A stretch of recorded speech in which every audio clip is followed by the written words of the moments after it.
সামিরা হক বলতেছে আমি কেন বিচার চাইবো মনের আত্মহত্যার বিচার তো আমি আমার হত্যার আমাকে যে 29 বছর এভাবে আত্মহত্যার ব্লেম দিয়ে রাখা হয়েছে আমি আমার বিচার দাবি করছি। গত 20 তারিখে যখন রায় হলো তখন কিন্তু বলা হয়েছে যে সালমান ভাইয়ের বুকের বাম পাশে কিন্তু আঘাতের চিহ্ন পাওয়া গেছে। আঘাতের চিহ্ন আসলো কোত্থেকে? একটা মানুষ যদি আত্মহত্যা করবে আঘাতের চিহ্ন কেন আসবে? আমরা যে ভক্তরা কাজ করতেছি নিরলস, আমাদের কনফিডেন্ট যে সালমান ভাইকে উনি হত্যা করছে।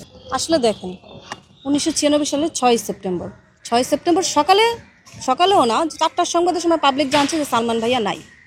এটা ঘটনা ঘটছে 5 সেপ্টেম্বর দিবাগত রাতে। 6 সেপ্টেম্বরে বলা যায় 12টার পর যেহেতু ডে হয়ে যায়।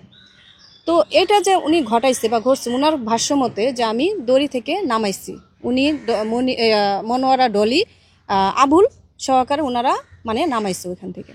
আচ্ছা, উনি যে নামাইলো কোনো পুলিশ কর্মকর্তা দেখে নেই, কেউ দেখে নেই, কোনোভাবে কোনো মানুষই দেখে নেই উনি যে নামাইলো। তো উনি যে নামাইছে উনি এটা আত্মহত্যা, উনি এটা মানে এটা উনি যে হত্যা করে নামাই নাই, হত্যা করে যে ঝুলায় রাখে নেই তার কি প্রমাণ আছে? এটা একমাত্র উনি ছাড়া আর কেউই কিন্তু দেখেনি।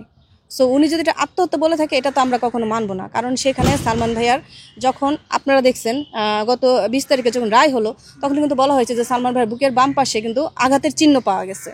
আঘাতের চিহ্ন আসলো কোত্থেকে? একটা মানুষ যদি আত্মহত্যা করবে আঘাতের চিহ্ন কেন আসবে? তদন্ত প্রতিবেদনে কেন আঘাতের চিহ্ন আসবে? তারপর ওনাকে চেতনানাশক ওষুধ দিয়ে ইনজেকশন পুশ করা হয়েছে। সামিরার ব্যাগ থেকে ওই ইনজেকশনের পাওয়া গেছে, সিরিঞ্জের।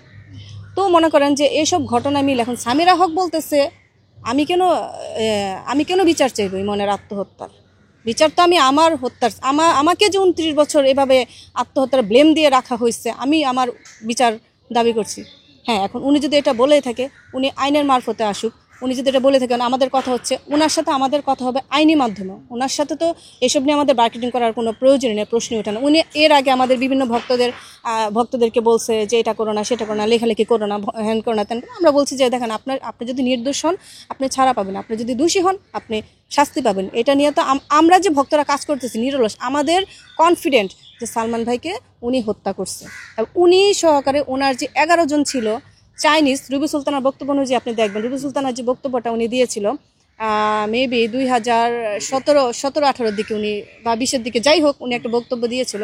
তখন উনি কিন্তু বলছে যে সালমান শাহ আত্মহত্যা করে না, তাকে খুন করা হয়েছে এবং ওনার হাজব্যান্ড আর বিভিন্ন কিছু চাইনিজ মানুষ মিলে ওনাকে খুন করা হয়েছে। এখন রুবি সুলতানার বক্তব্যটা তো এটা যদি ধরে তারপরে দেখুন রিজভির বক্তব্যটা কীভাবে হত্যা করছে। জাস্ট এই দুইটা আলামত কিন্তু যথেষ্ট 2টা আলামত।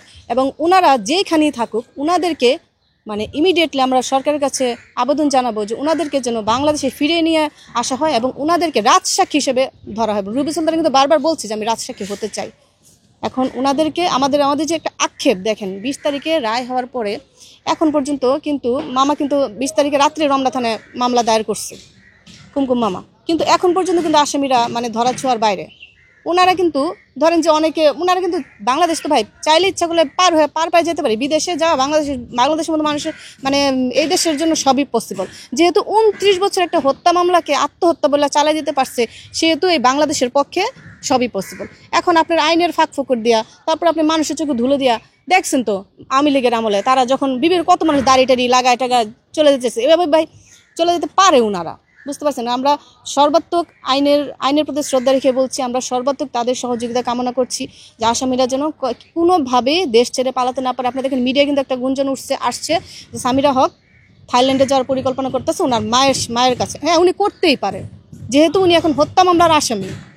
তারপরে ডন কতদিন আগে বলল নীলা আম্মাকে চ্যালেঞ্জ দিল যে আমরা শাহবাগে প্রেস ক্লাবে আসেন, আমরা সবাই মিলে বসবো। হ্যাঁ, এখন কি হলো? এখন তো এটা হত্যা মামলা, এখন কি ওনার সেই বলার মুখটা আছে? এখন তো মানে উনিও পলা যেতে পারে যেহেতু একটা হত্যা মামলা। মূল আসামি সামিরা হক ডন দুজন কিন্তু বর্তমান আপনাদের সামনে ঘুরতেছেন। আমরা প্রশাসনের কাছে মানে আকুল যেটা আমাদের আবেদন যে আপনারা সবাই আমাদের পাশে থাকবেন এবং সত্য এবং ন্যায়ের পক্ষে থাকবেন।